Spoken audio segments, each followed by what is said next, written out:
What's up guys, it's Bucky. Welcome to your 25th Java tutorial, and in this tutorial we're going to be going over different methods in the math class. Now, let's see, it was probably like 2 tutorials ago when I built a simple compound interest calculator. We use one of the methods called power by using pow, and this allows us to use the power function, methods they're called in Java. But in this one I'm going to be teaching you about other useful methods. So the first thing we need to do is go ahead and make a print line out on the screen. So print line, and make it take an empty parameter for now. And in this parameter I'm going to be putting all the methods of the math class. So go ahead and type math, put your dot separator, and then the first one, first one I want to teach you guys about is called the absolute value, and that's ABS, and inside your parameter it takes one number. Now what the absolute value does is take any number, negative or not, and give you the absolute value of it. So if you have 26.7 and you go ahead and run this, it would output 26.7. This is pretty much, if you have a positive 26 it would give you 26. If you have negative 26 it would give you 26. How much away from 0 that this is. So that's what ABS does, absolute value. The next thing I want to teach you about is ceil, and this stands for ceiling. Any number you give it, it's going to round it up. So if you give it 7.4, when you run it, it's going to round it to 8. So even if it is really supposed to round down to 7, when you use ceil, it always rounds it up. Now since it has ceil, there's always something called floor.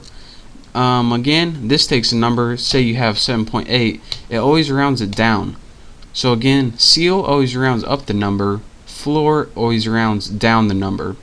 So your floor, if you have 7.8, is going to be 7. Now that we learned absolute value, ceil, and floor, let me teach you about something else called max.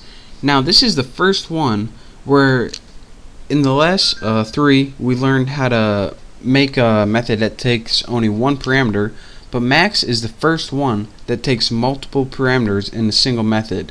So what max does is you give it 2 numbers and it gives you the maximum of those numbers. So say you have 2 parameters, 8.6 and separate them with a comma, and 5.2.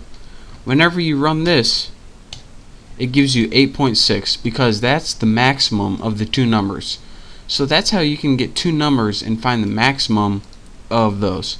And again, whenever you have a method like that, you also have the opposite, and this one is called min. What min does is take the lesser of the 2 numbers. So let's run this, and the lesser of 8.6 and 5.2 is 5.2, right down there.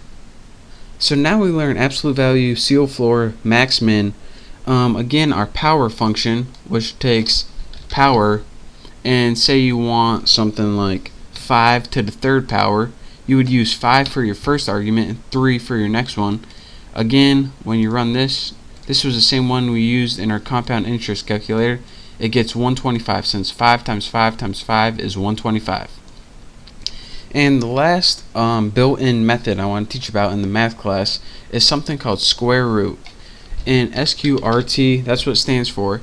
It only takes one parameter, such as 9, and it finds the square root of that number. So when you run this, the square root of 9 is 3, outputs 3. So that's how you use your built-in methods from your math class. Again, you want to notice that you don't need to create an object like you do when you're making your own classes. This is built-in. So that's how you use math with your dot separator and then the method name, and then put however many arguments it takes.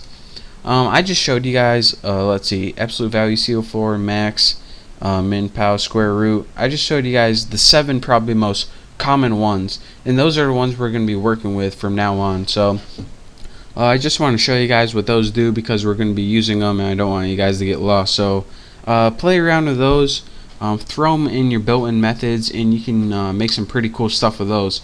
So for now, I just want to show you guys that. So thank you guys for watching. Make sure to subscribe to my channel, and I will see you next tutorial.